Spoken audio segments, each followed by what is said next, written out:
بسم اللہ الرحمن الرحیم۔ حسین بن علی رضی اللہ عنہ نے خبر دی کہ حضرت علی رضی اللہ عنہ نے بیان کیا، جنگ بدر کے مال غنیمت سے میرے حصے میں ایک جوان اونٹنی آئی تھی، اور نبی کریم صلی اللہ علیہ وسلم نے بھی ایک جوان اونٹنی خمس کے مال میں سے دی تھی۔ جب میرا ارادہ ہوا کہ فاطمہ رضی اللہ عنہا بنت رسول اللہ صلی اللہ علیہ وسلم سے شادی کروں، تو بنی قنیقہ قبیلہ یہود کے ایک صاحب سے جو سنار تھے، میں نے یہ طے کیا کہ وہ میرے ساتھ چلے اور ہم دونوں ازخر گھاس جنگل سے لائیں۔ میرا ارادہ یہ تھا کہ وہ گھاس سناروں کو بیچ دوں گا اور اس کی قیمت سے اپنے نکاح کا ولیمہ کروں گا۔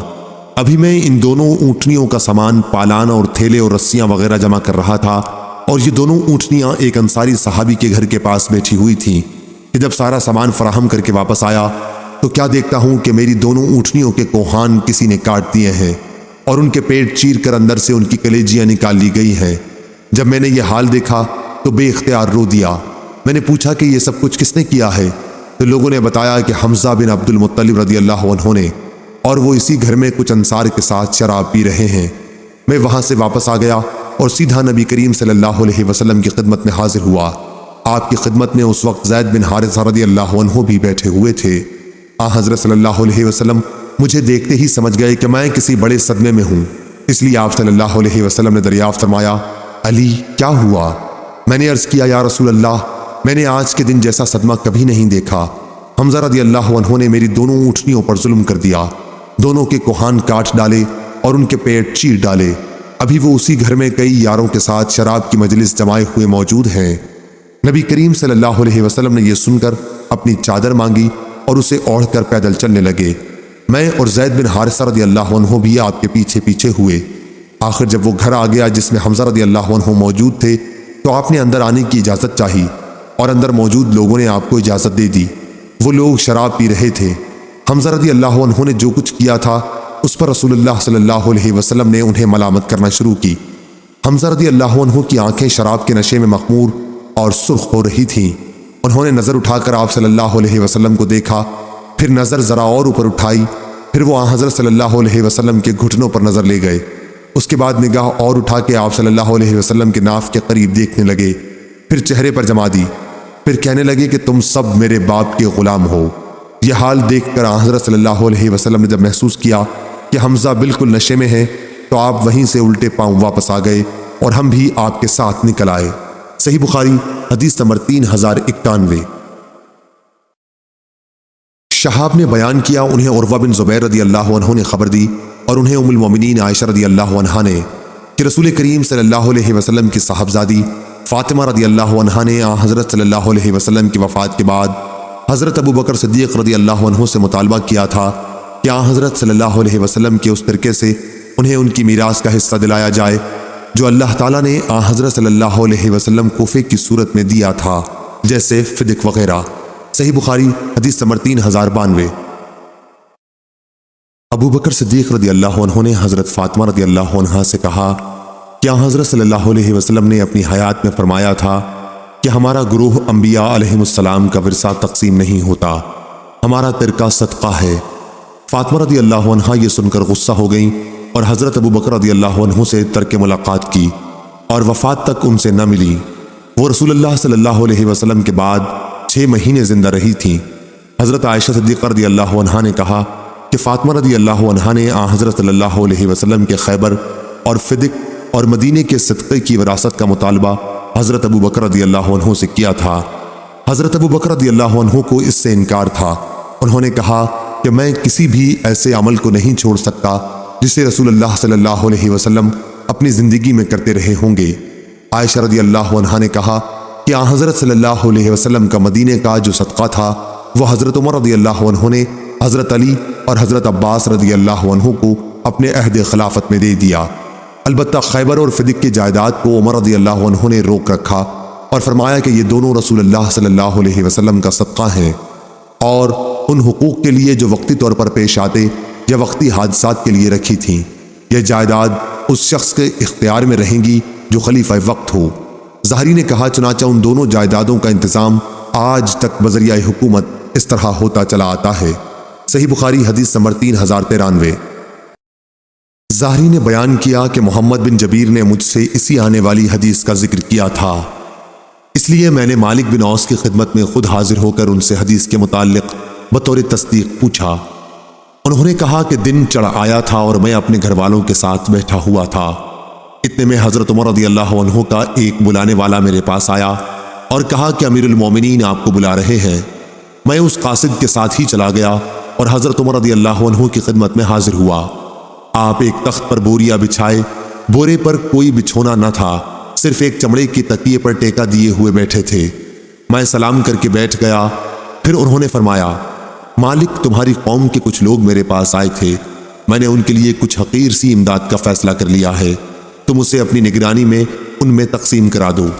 میں نے عرض کیا، یا امیر المومنین، اگر آپ اس کام پر کسی اور کو مقرر فرما دیتے تو بہتر ہوتا، لیکن عمر رضی اللہ عنہ نے یہی اصرار کیا کہ نہیں، اپنی ہی تحویل میں بانٹ دو۔ ابھی میں وہیں حاضر تھا کہ امیر المومنین کے دربان جرفا آئے اور کہا کہ عثمان بن عفان، عبد الرحمن بن عوف، زبیر بن عوام اور سعد بن ابی وقاص رضی اللہ عنہم اندر آنے کی اجازت چاہتے ہیں۔ حضرت عمر رضی اللہ عنہ نے فرمایا کہ ہاں، انہیں اندر بلا لو۔ آپ کی اجازت پر یہ حضرات داخل ہوئے اور سلام کر کے بیٹھ گئے۔ جرفا بھی تھوڑی دیر بیٹھے رہے اور پھر اندر آ کر عرض کیا، علی اور عباس رضی اللہ عنہ کو بھی اندر آنے کی اجازت ہے؟ آپ نے فرمایا کہ ہاں، انہیں بھی اندر بلا لو۔ آپ کی اجازت پر یہ حضرات بھی اندر تشریف لے آئے اور سلام کر کے بیٹھ گئے۔ عباس رضی اللہ عنہ نے کہا، یا امیر المومنین، میرا اور ان کا فیصلہ کر دیجئے۔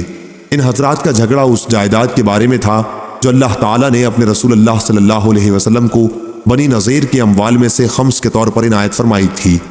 اس پر حضرت عثمان اور ان کے ساتھ جو دیگر صحابہ تھے کہنے لگے، ہاں امیر المومنین، ان حضرات میں فیصلہ فرما دیجئے اور ہر ایک کو دوسرے کی طرف سے بے فکر کر دیجئے۔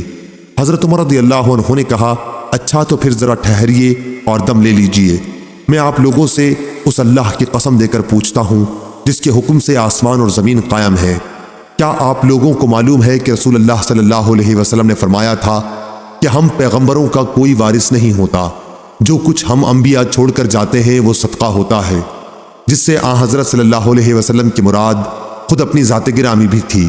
ان حضرات نے تصدیق کی کہ جی ہاں، بے شک آن حضرت صلی اللہ علیہ وسلم نے یہ فرمایا تھا۔ اب حضرت عمر رضی اللہ عنہ علی اور عباس رضی اللہ عنہ کی طرف مخاطب ہوئے، ان سے پوچھا، میں آپ حضرات کو اللہ کی قسم دیتا ہوں، کیا آپ حضرات کو بھی معلوم ہے کہ آن حضرت صلی اللہ علیہ وسلم نے ایسا فرمایا ہے یا نہیں؟ انہوں نے بھی اس کی تصدیق کی کہ آن حضرت صلی اللہ علیہ وسلم نے بے شک ایسا فرمایا ہے۔ حضرت عمر رضی اللہ عنہ نے کہا کہ اب میں آپ لوگوں سے اس معاملے کی شرح بیان کرتا ہوں۔ بات یہ ہے کہ اللہ تعالیٰ نے اپنے رسول صلی اللہ علیہ وسلم کے لیے اس غنیمت کا ایک مخصوص حصہ مقرر کر دیا تھا جسے آن حضرت صلی اللہ علیہ وسلم نے بھی کسی دوسرے کو نہیں دیا تھا۔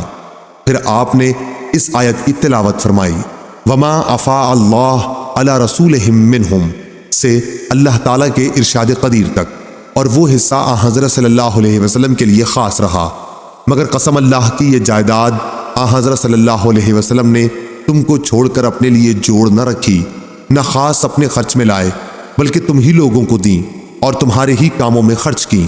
یہ جو جائیداد بچ رہی ہے، اس میں سے آپ اپنی بیویوں کا سال بھر کا خرچ لیا کرتے، اس کے بعد جو باقی بچتا وہ اللہ کے مال میں شریک کر دیتے، جہاد کے سامان فراہم کرنے میں۔ خیر، آن حضرت صلی اللہ علیہ وسلم تو اپنی زندگی میں ایسا ہی کرتے رہے۔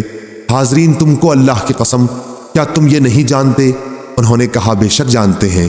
پھر حضرت عمر رضی اللہ عنہ نے علی اور عباس رضی اللہ عنہ سے کہا، میں آپ حضرات سے بھی اللہ کی قسم دے کر پوچھتا ہوں، کیا آپ لوگ یہ نہیں جانتے ہیں؟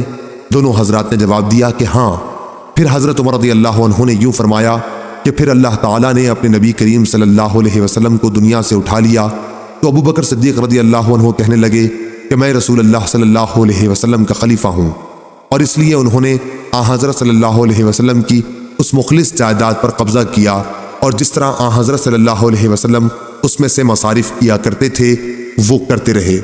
اللہ خوب جانتا ہے کہ ابو بکر رضی اللہ عنہ اپنے اس طرز عمل میں سچے، مخلص، نیکوکار، حق کی پیروی کرنے والے تھے۔ پھر اللہ تعالیٰ نے ابو بکر رضی اللہ عنہ کو بھی اپنے پاس بلا لیا، اور اب میں ابو بکر رضی اللہ عنہ کا نائب مقرر ہوا۔ میری خلافت کو 2 سال ہو گئے ہیں، اور میں نے بھی اس جائیداد کو اپنی تحویل میں رکھا ہے۔ جو مصارف رسول اللہ صلی اللہ علیہ وسلم اور ابو بکر رضی اللہ عنہ اس میں کیا کرتے تھے ویسا ہی میں بھی کرتا رہا، اور اللہ خوب جانتا ہے کہ اس میں اپنے اس طرز عمل میں سچا، مخلص اور حق کی پیروی کرنے والا ہوں۔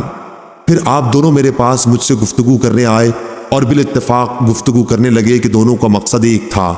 جناب عباس، آپ تو اس لیے تشریف لائے کہ آپ کو اپنے بھتیجے صلی اللہ علیہ وسلم کی میراث کا دعویٰ میرے سامنے پیش کرنا تھا۔ پھر علی رضی اللہ عنہ سے فرمایا کہ آپ اس لیے تشریف لائے کہ آپ کو اپنی بیوی حضرت فاطمہ رضی اللہ عنہا کا دعویٰ پیش کرنا تھا کہ ان کے والد رسول اللہ صلی اللہ علیہ وسلم کی میراث انہیں ملنی چاہیے۔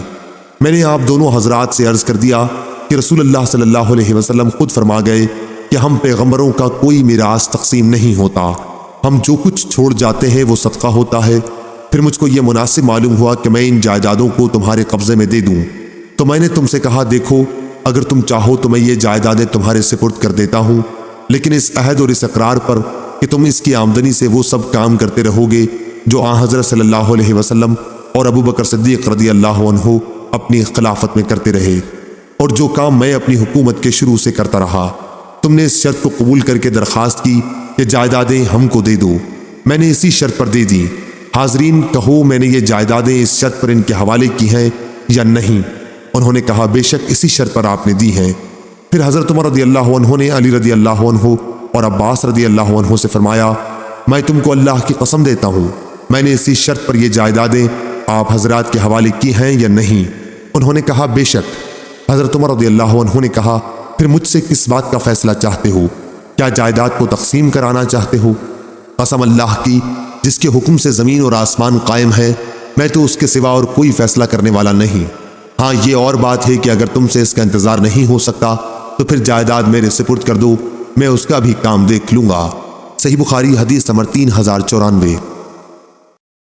ابو حمزہ زبائی نے بیان کیا، انہوں نے ابن عباس رضی اللہ عنہ سے سنا، وہ بیان کرتے تھے کہ قبیلہ عبد القیس کا وفد دربار رسالت میں حاضر ہوا اور عرض کی یا رسول اللہ، ہمارا تعلق قبیلہ ربیعہ سے ہے اور قبیلہ مضر کے کفار ہمارے اور آپ کے بیچ میں بستے ہیں، اس لیے ان کے خطرے کی وجہ سے ہم لوگ آپ کی خدمت میں صرف ادب والے مہینوں میں حاضر ہو سکتے ہیں۔ آپ ہمیں کوئی ایسا واضح حکم فرما دیں جس پر ہم خود بھی مضبوطی سے قائم رہیں اور جو لوگ ہمارے ساتھ نہیں آ سکے ہیں انہیں بھی بتا دیں۔ آن حضرت صلی اللہ علیہ وسلم نے فرمایا میں تمہیں 4 چیزوں کا حکم دیتا ہوں اور 4 چیزوں سے روکتا ہوں۔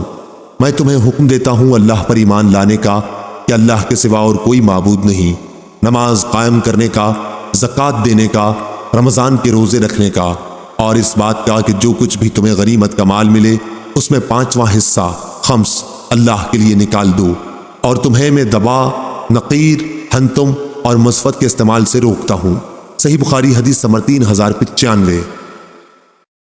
ابو زناد نے بیان کیا، انہیں اعرج نے اور انہیں حضرت ابو ہریرہ رضی اللہ عنہ نے کہ رسول اللہ صلی اللہ علیہ وسلم نے فرمایا میرے وارث میرے بعد 1 دینار بھی نہ بانٹیں، میرا ترکہ تقسیم نہ کریں، میں جو چھوڑ جاؤں اس میں سے میرے عاملوں کی تنخواہ اور میری بیویوں کا خرچ نکال کر باقی سب صدقہ ہے۔ صحیح بخاری حدیث نمبر 3096۔ عبداللہ بن ابی شیبہ نے بیان کیا، کہا ہم سے ابو اسامہ نے، کہا ہم سے ہشام بن عروہ نے، ان سے ان کے والد نے بیان کیا، ان سے عائشہ نے بیان کیا کہ جب رسول کریم صلی اللہ علیہ وسلم کی وفات ہوئی تو میرے گھر میں آدھے وسق جو کے سوا جو ایک طاق میں رکھے ہوئے تھے اور کوئی چیز ایسی نہیں تھی جو کسی جگر والے جاندار کی خوراک بن سکتی، میں اسی میں سے کھاتی رہی اور بہت دن گزر گئے، پھر میں نے اس میں سے ناپ کر نکالنا شروع کیا تو وہ جلدی ختم ہو گئے۔ صحیح بخاری حدیث نمبر 3097۔ ابو اسحاق نے بیان کیا، کہا کہ میں نے عمرو بن حارث سے سنا، وہ کہتے تھے کہ نبی کریم صلی اللہ علیہ وسلم نے اپنی وفات کے بعد اپنے ہتھیار، ایک سفید خچر اور ایک زمین جس سے آپ خود صدقہ کر گئے تھے کے سوا اور کوئی ترکہ نہیں چھوڑا تھا۔ صحیح بخاری حدیث نمبر 3098۔ معمر اور یونس نے خبر دی، ان سے زہری نے بیان کیا، انہیں عبید اللہ بن عبداللہ بن عتبہ بن مسعود نے خبر دی کہ نبی کریم صلی اللہ علیہ وسلم کی زوجہ مطہرہ عائشہ رضی اللہ عنہا نے بیان کیا کہ مرض الوفات میں جب نبی کریم صلی اللہ علیہ وسلم کا مرض بہت بڑھ گیا تو آپ نے سب بیویوں سے اس کی اجازت چاہی کہ مرض کے دن آپ میرے گھر میں گزاریں، اس کی اجازت آپ کو مل گئی تھی۔ صحیح بخاری حدیث نمبر 3099۔ نافع نے بیان کیا، کہا کہ میں نے ابن ابی ملیکہ سے سنا، انہوں نے بیان کیا کہ حضرت عائشہ رضی اللہ عنہا نے کہا کہ رسول اللہ صلی اللہ علیہ وسلم نے میرے گھر میری باری کے دن میرے حلق اور سینے کے درمیان ٹیک لگائے ہوئے وفات پائی۔ اللہ تعالیٰ نے وفات کے وقت میرے تھوک اور حضرت صلی اللہ علیہ وسلم کے تھوک کو ایک ساتھ جمع کر دیا تھا۔ بیان کیا وہ اس طرح کہ عبد الرحمن حضرت عائشہ رضی اللہ عنہا کے بھائی مسواک لیے ہوئے اندر آئے، آپ صلی اللہ علیہ وسلم اسے چبا نہ سکے، اس لیے میں نے اسے اپنے ہاتھ میں لے لیا اور میں نے اسے چبانے کے بعد وہ مسواک آپ کے دانتوں پر ملی۔